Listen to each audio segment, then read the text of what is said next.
দেশ ছেড়ে পালাতে গিয়ে বিমানবন্দরে আটক হলেন সাবেক প্রতিমন্ত্রী জুনায়েদ আহমেদ পলক। হযরত শাহজালাল আন্তর্জাতিক বিমানবন্দর থেকে তাকে আটক করে আইন শৃঙ্খলা বাহিনী। বিমানবন্দর থেকে আটক করা হয়েছে সাবেক তথ্য প্রযুক্তি প্রতিমন্ত্রী জুনায়েদ আহমেদ পলক। যেটা বলছিলাম, আরো জানাবেন মাহফুজ কামাল। নাটোর ৩ আসনের সাবেক এমপি ও সাবেক আইসিটি প্রতিমন্ত্রী জুনায়েদ আহমেদ পলক ঠিক সকালে শাহজালাল আন্তর্জাতিক বিমানবন্দরে আসেন।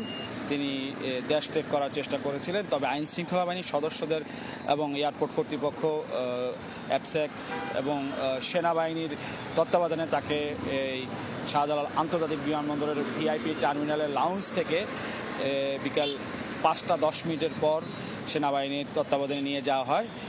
এবং আমরা যেটি দেখেছি, এয়ারপোর্টে নিরাপত্তা সে সময় জোরদার করা হয়েছিল এবং আইন শৃঙ্খলা বাহিনী মোড়ে মোড়ে সতর্ক অবস্থানে ছিল, সেনাবাহিনীও সতর্ক অবস্থানে ছিল এবং অনেকেই আমরা দেখেছি প্রতিবাদে এবং অনেক জনগণ এখানে এসছেন এবং তাদেরকে নিরাপদে রেখে সেনাবাহিনী এবং অ্যাপসেক বা এয়ারপোর্ট নিরাপত্তা যারা দায়িত্বে রয়েছেন তারা তাদেরকে নিরাপদ জায়গায় রেখে আইসিটি প্রতিমন্ত্রী জুনায়েদ আহমেদ পলককে ঠিক বিকাল ৫টা ১০ মিনিটের পর হযরত শাহজালাল আন্তর্জাতিক বিমানবন্দর থেকে নিয়ে গেছেন।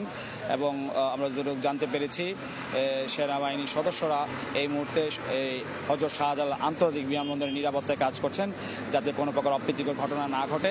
যেহেতু একটি আন্তর্জাতিক বিমানবন্দর, বিদেশগামী যাত্রী, সাধারণ যাত্রীরা আসা যাওয়া করে থাকেন, তাদের নিরাপত্তার স্বার্থে সেনাবাহিনী এখন কাজ করছেন। মাহফুজ কামাল জানছিলেন।